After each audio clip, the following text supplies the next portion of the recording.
বন্ধুরা, আজ আমি আতপ চালের দানাদার করব। দোকানের তো অনেক দানাদার খেয়েছেন মিষ্টির দোকানে, এবার আমি আতপ চালের দানাদার সহজ পদ্ধতিতে করব। আপনারা সবাই দেখুন। কড়াই আমি 1.5 চামচ ঘি দেব। ঘিটা গরম হয়ে গেছে। এবার আমি 2 বাটি আতপ চাল নিয়েছি। এই 2 বাটি আতপ চাল ঘির মধ্যে ঢেলে দেব। আপনারা চাইলে সিদ্ধ চালের গুঁড়োতেই করতে পারেন।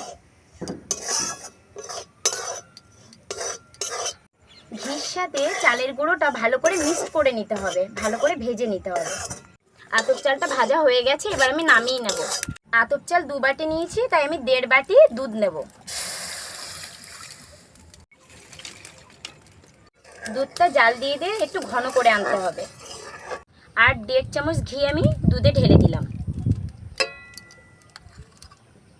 বন্ধুরা, আমি 2-3টে তুলসী পাতাই দুধের ভিতরে দিয়ে দিলাম। তুলসী পাতাটা দিলে দুধের একটা আলাদা সেন্ট আসে। বন্ধুরা, দুধটা ঘন হয়ে গেছে, এবার আমি চালের গুঁড়ো এই দুধের মধ্যে ঢেলে দিলাম।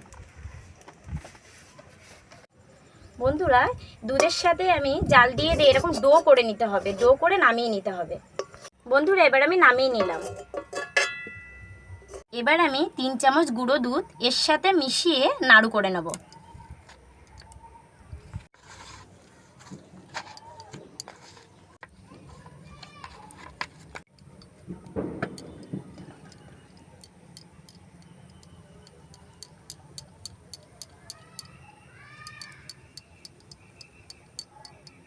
এইভাবে গোল গোল করে আমি নাড়ু করে নেব।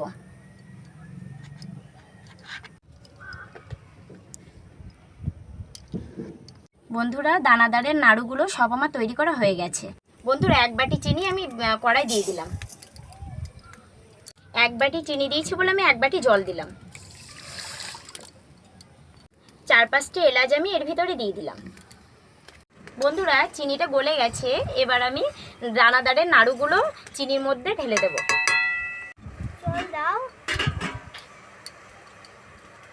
বন্ধুরা, এবার আমি ঢাকনা দিয়ে চিনির রসে দানাদারগুলো ফুটিয়ে নেব। বন্ধুরা, 5 মিনিট ফুটিয়ে নিতে হবে। বন্ধুরা, এবার আমি ঢাকনাটা খুললাম। দেখুন কত সুন্দর হয়েছে দানাদারগুলো। এবার আমি নামিয়ে নেব। এবার আমি এক এক করে দানাদারগুলো নিয়ে এই পাত্রে রাখবো। বন্ধুরা, দেখুন কত সুন্দর নরম হয়েছে, স্পঞ্জের মতো। দেখুন,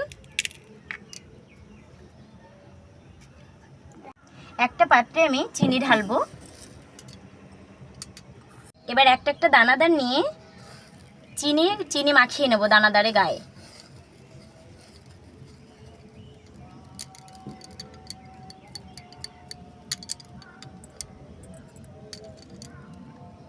বন্ধুরা, আমার আতপ চালের গুঁড়ো দিয়ে দানাদার রেডি।